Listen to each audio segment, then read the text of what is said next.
যারা প্রবাসে কাজ করে তারা কিন্তু অনেক পরিশ্রম করে ভিটে মাটি বিক্রি করে কিন্তু একটা মানুষ প্রবাসে যান, তাদের অনেক আশা আকাঙ্ক্ষা বক্তব্য রাখার জন্য আমি আহ্বান জানাচ্ছি।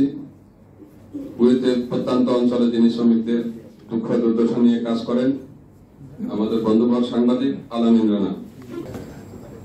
বিসমিল্লাহির রহমানির রহিম।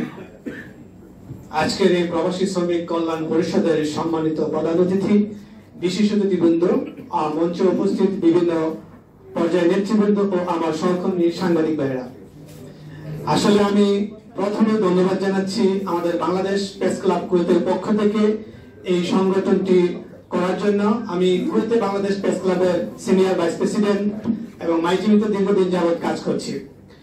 আজকে যেহেতু দুটি কথা বলার জন্য এখানে দেওয়া হয়েছে, প্রথমেই বলবো আজকে যে প্রবাসী শ্রমিক কল্যাণ পরিষদ সংগঠনটি করা হয়েছে, যেহেতু আমরা মিডিয়াতে কাজ করি, আমি 10 বছর যাবৎ কুয়েতে প্রবাসী শ্রমিকদের স্বাস্থ্য সংশ্লিষ্ট বিষয়গুলো নিয়ে বিভিন্ন কাজ করেছি।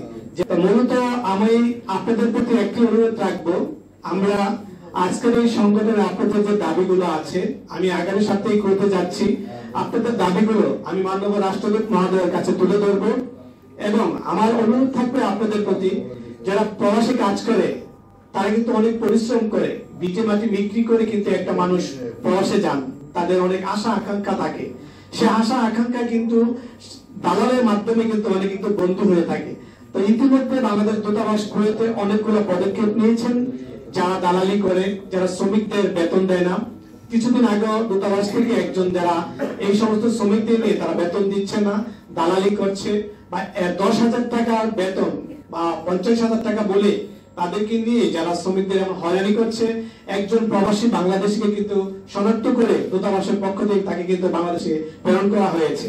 যেহেতু আমরা এখানে সংবাদকর্মী আছি, আমরা সবসময় চেষ্টা করি প্রবাসীদের যে সমস্যাগুলো আছে সেগুলো তুলে ধরার জন্য। আর আপনাদের এই প্রবাসী শ্রমিক কল্যাণ পরিষদের সম্মানিত সভাপতি নেক ভাই আমার খুব কাছের মানুষ, আমরা একসাথে এখানে মিডিয়াতে কাজ করেছি। তো আপনার প্রতি একটা অনুরোধ থাকবে, বাংলাদেশের কুয়েতে 3 লক্ষ প্রবাসী আছে, নানা পেশায় কাজ করছেন। অনেক শ্রমিক ওইখানে কিন্তু মৃত্যুবরণ করে, মৃত্যুবরণ করার পরে কিন্তু অনেক শ্রমিক কিন্তু অনেকের কিন্তু আকামা থাকে না, যেটাকে আমরা আইডি বলি আর কি, ওইখানে বৈধতা থাকে না। সে সমস্ত শ্রমিকগুলো মারা গেলে কিন্তু তাদের লাশগুলো বাংলাদেশে আনতে কিন্তু অনেক সমস্যার সম্মুখীন হতে হয়। দূতাবাস থেকে যদিও তাদেরকে সহযোগিতা করা হয়, সেক্ষেত্রে অনেক প্রবাসী আছে যে নিম্ন বেতনে তারা চাকরি করে, তারা খেয়ে পড়ে তাদের জীবনযাপন করাতে অনেক কষ্ট হয়ে যাচ্ছে তাদের।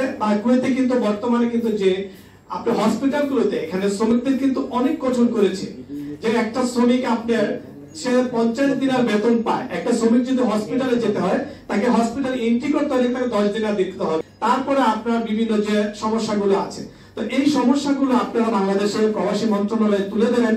যে সমস্ত শ্রমিকরা এখানে অসুস্থ হয়, তাদের সুস্থতার জন্য তাদের সরকারি যে ফিগুলো আছে এগুলো যাতে কমানো হয়। সেই সাথে আরেকটি বিষয় বলতে চাই, যে সেটা হচ্ছে যে প্রবাসীদেরকে রেমিটেন্স যোদ্ধা স্বীকৃতি দেওয়ার দাবি জানাচ্ছি।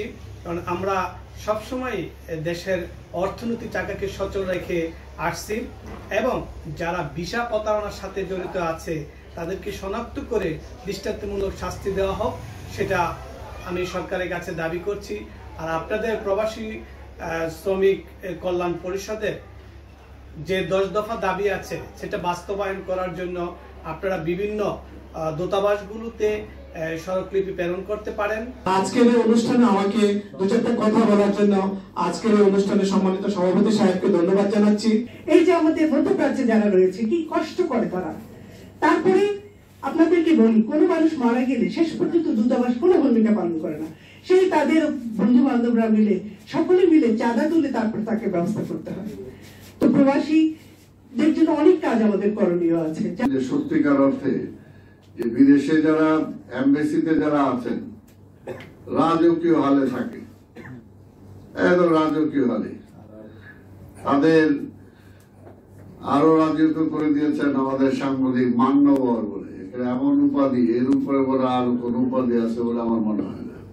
কিন্তু তাকে তো এখানে রাখা হয়েছে কাজ করার জন্য, চাকরি, তাকে চাকরি দেওয়া হয়েছে যে বাংলাদেশের যে সমস্ত লোকজন সেখানে আছে তাদের কল্যাণে তার সর্বকিছু তার কাজ করা।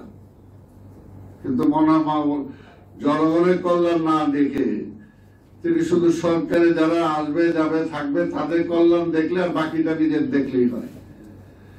এই অবস্থাগুলো অবশ্যই পরিবর্তন দরকার এবং সেই কথাগুলো বলার জন্য দ্বিকক্ষ বিশিষ্ট যে পার্লামেন্টে আপনারা অংশগ্রহণ চেয়েছেন, বিএনপি কিন্তু সর্বপ্রথম এই দ্বিকক্ষ বিশিষ্ট পার্লামেন্টের কথা বলছে রাজনৈতিক দল হিসেবে। আমরা কিন্তু আমাদের নেতা দেশনায়ক তারেক রহমান দুইটা বিষয় বলেছেন যেটার জন্য তাকে সবসময় ধন্যবাদ দেওয়া উচিত। সেটা হলো দ্বিকক্ষ বিশিষ্ট পার্লামেন্ট, আরেকটা হলো বিদেশে যারা অবস্থান করেন তাদের ভোটের অধিকার, এবং এটা আমাদের ম্যানিফেস্টোতে আছে, ওইটা আমরা চাই। আমি আপনাদের দাবির সাথে আবার নিজেরা একাত্মতা ঘোষণা করি।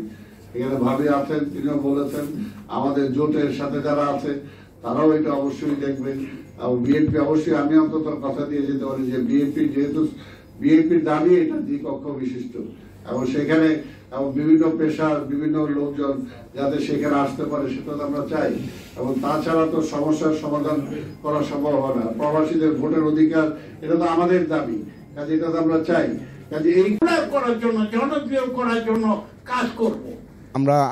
মূলত আমাদের এই সংগঠনের উদ্দেশ্য হচ্ছে প্রবাসীদেরকে নিয়ে কাজ করা।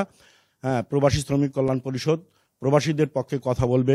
বাংলাদেশের জন্য রেমিডেন্স বৃদ্ধির উপায় নিয়ে আমরা কাজ করি।